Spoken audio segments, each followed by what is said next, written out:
Hey guys, I won't be doing very many videos, don't worry. It's just these days I have a lull right now. Um, these are all my thoughts and opinions based on whatever public information is out there. Do your own research and be nice in the comments, okay, guys? Yes. I wanted to do this because I got a little bit of gossip. Please be aware that this is gossip, okay? About Meghan Markle made Princess Charlotte cry and called her fat. But before I do that, I wanted to address a few emails I got because some of the emails were, oh, you can't say those things about Meghan Markle or Princess. She's gonna sue you. Well, she can try. These are my thoughts and opinions. I'm a nobody. I mean, my channel is very small, you know. But anyways, yeah, because they were really appalled at the fact that I mentioned that in a couple of videos that she was a psychopath. Right? I read a lot about psychopathy and sociopathy, which is different. The difference between a psycho and a socio, well, a psycho will always be a socio. A socio doesn't have to be a psycho. The difference is that psychopaths are risk takers, whereas socios are not. And socios they don't have to be psychos, but they will not let go.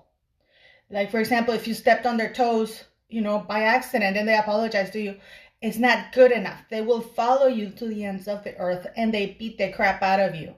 Their idea is disproportionate because their self-importance is so high that they believe that what you did to them, it's worse because you did it to them.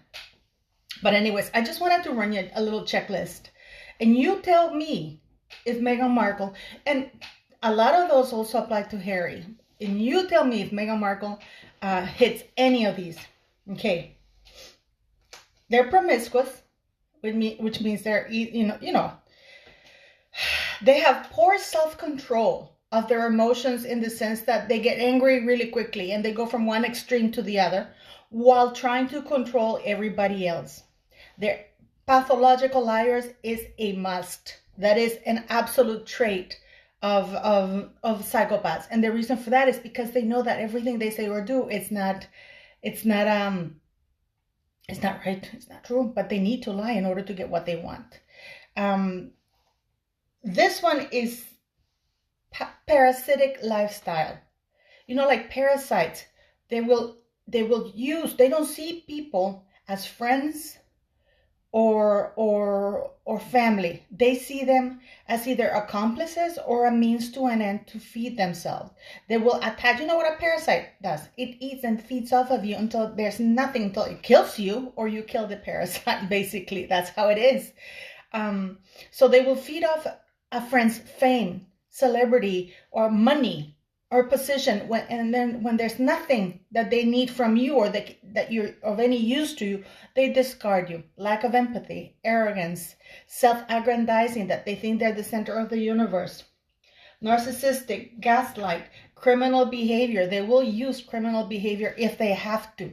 Lack of empathy, lack of accountability, blame placers. They will place the blame on everybody else and not themselves. They have this shallow glibness, and they will make you the center of the universe to be, and it goes back to being a parasitic lifestyle. They will do that because at the moment they need that from you. So they will be glib, they will be shallow in affection. Superficial charm. Reduced emotional response. They don't understand why you're angry. You're bothering them. Boredom. And the boredom goes back to parasitic lifestyle. Once they've sucked everything out of you, they move on. It bothers you. It bothers them. They're bored of you. And that goes, of course, everything is attached together with the lack of empathy. So, this is one of that are really manipulative, cunning. I mean, if you're impulsive and irresponsible, and they can't because narcissistic and psychopaths, they live for the moment, like, their next kill. Like psychopaths, they don't plan, I'm going to kill 20, 30 people. No, it's in the moment. They need to fulfill those impulses. They have short-term impulses. They're very impulsive. They target people. For example, they will pick on you, and they will choose a person, pick on them, and then suddenly, just as quickly as it started, it will stop. They're bullies. So does that in any, for example, with Meghan Markle, she did see the opportunity to be part of the royal family, gain a platform. And probably she thought, I'm going to leave, but she didn't think through the consequences. She wasn't even a very good, smart psychopath, because very smart psychopaths would also, to a certain extent, plan very well the consequences of their actions. They're premeditated. And again, Meghan Markle is a sociopath because she won't let go till the ends of earth. She has no self-awareness of the damage she causes on others, because she's so self-centered and self-aggrandized that, that she can't see others. That's the lack of empathy. So you tell me if any of these things apply to Meghan Markle and Harry to a lot of extent. The difference, I think, between Harry and Meghan Markle, he's not as psychopathic as she is, because he was able to form long-term relationships. Whether those long-term relationships were forced upon him, like he had no choice and that was the circle he hung out with, or whether he, it was, I think he did form long relationships. I mean, he had Chelsea, he had Cressida, and his childhood friends, his family. But again, I don't know if it's the result of that very close-knit environment, or, whether, given the chance, he doesn't have to be with them anymore, because he sure as hell has shown the ruthlessness of a psychopath. It's another trait, ruthlessness. So if you don't think Meghan Markle fits all of these, I don't know which world you live in. And forget therapy, because therapy is a masterclass for them on how to behave, how to be more psychopathic. So that's when I'm supposed to cry. So that's when I'm supposed to feel sad for her because, she fell down and she broke her neck. That's, it's a training. This is where they get the training wheels, how to behave, like normal people do. So therapy, it's in my opinion, anyways. These are all my thoughts and opinions. So if you don't think that Meghan Markle fits any of this. Now, Oprah, what the hell's wrong with Oprah? And I urge you to go to her Instagram account. She posted a picture after she did the interview with Meghan Markle and Harry. She posted a picture of herself with like something that she thinks to be a crown. And she says, take a bow.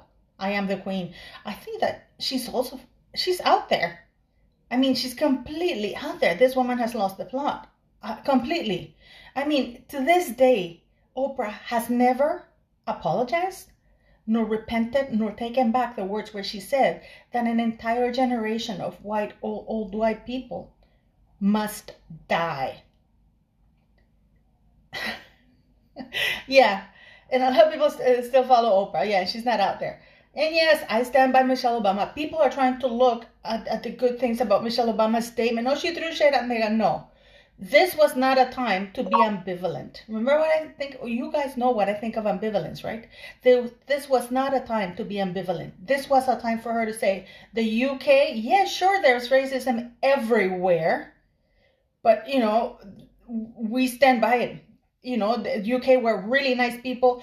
Because apparently, since they got to the States, or even since they got to the UK, or even before then, they have had a very good relationship with the royal family. She didn't say any of that. None of that. And the thing with psychopaths,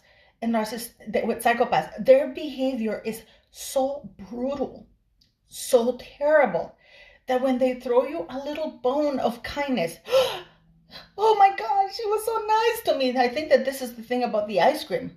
She was terrorizing these people, breaking them down mentally and emotionally, that, when these psychopaths, they show you a little bit of kindness, you go, oh my God, you're almost on your knees crying, thankful that this person did that. That's how terrible it is. Okay, so here I go. This is just gossip. This I picked from Yankee Wally in Twitter, because this is on Tumblr. Apparently, there was this lady who was cousins with one of the people who were fitting Meghan Markle for her wedding gown. By the way, Meghan Markle didn't pay for her wedding gown. It was Prince Charles. Why didn't this millionaire woman pay for her own wedding gown? She was a millionaire. That's the least she can do, pay for her own bloody gown. I think that the Duchess of Cambridge, her family paid for her gown, you know. But anyways, apparently the woman, the cousin, she was told the cousin was a fitter, you know, for said that the dress was badly fitted because Meghan Markle kept changing the styles and make it didn't make up her mind, and she kept bullying Princess Charlotte. Apparently she didn't want Princess Charlotte to be a bridesmaid because it was going to take attention away from her, Meghan Markle. And Prince Charles insisted that Charlotte be part of the, you know, bridesmaid. The little flower girl, the flower girls, because she didn't want Princess Charlotte to be the flower girl because it was going to detract attention from her. And she kept making fun of her because apparently little Princess Charlotte would come after school to the fittings, and she was all sweaty, you know, dirty, and they would make fun of her appearance and call her fat.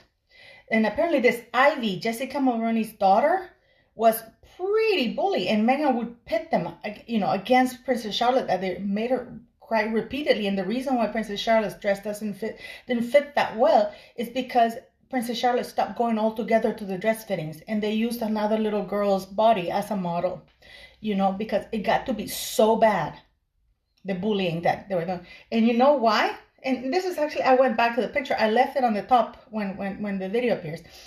That Ivy, the only flower girl that didn't wear a little head crown, or whatever, the flower thing that they had, was Ivy, Jessica Mulroney's, because they wanted to make sure that she stood out, not Princess Charlotte. Not the royal, but Ivy.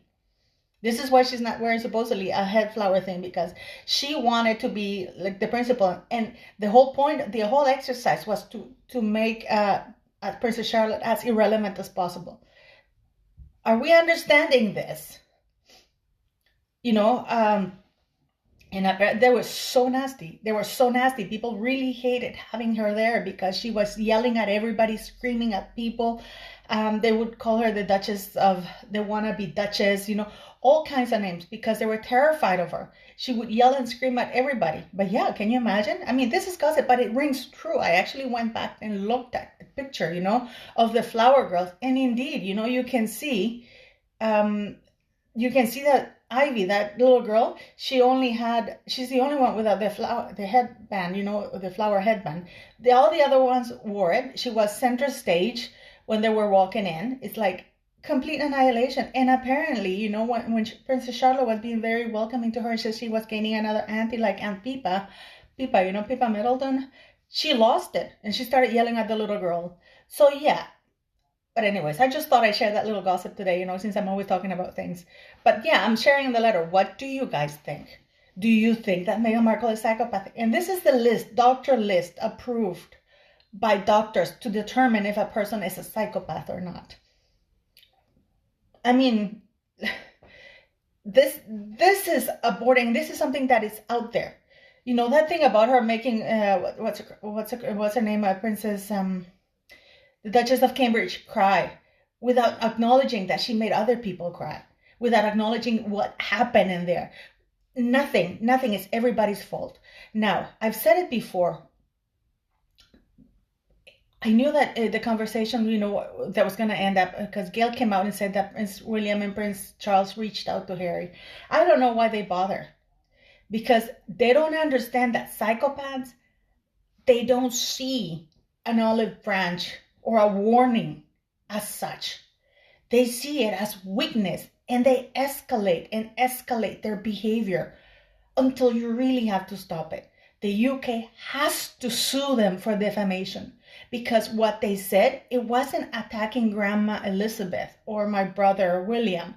It was Prince and Queen and institution. And what they did and said is criminal. It is a criminal offense in the United Kingdom, what they did. I just think that they don't want to pull the trigger on that, you know, particular weapon, because once they pull it, they know that they will be guilty, and they both will end up in jail, Harry and Meghan Markle. I'm going to give one thing to Harry, because Oprah, when I watched, somebody sent me a little snippet of that. Oprah said she was trying to race bait Prince Harry And when he said, oh, when I started dating Meghan, there were some concerns. And Meghan immediately go, oh, because she's mixed race? And he goes, no, it's just, the long-term relation. He didn't bite. Either he was stupid and not follow that thing, or it simply is a natural response because there was never any racism towards that white-skinned woman. Disgusting, disgusting.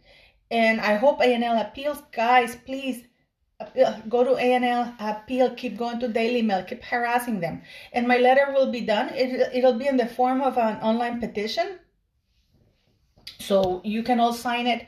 And hopefully we'll get 10,000 signatures so it can be discussed in Parliament. Anyways, what are your thoughts and opinions? Let me know.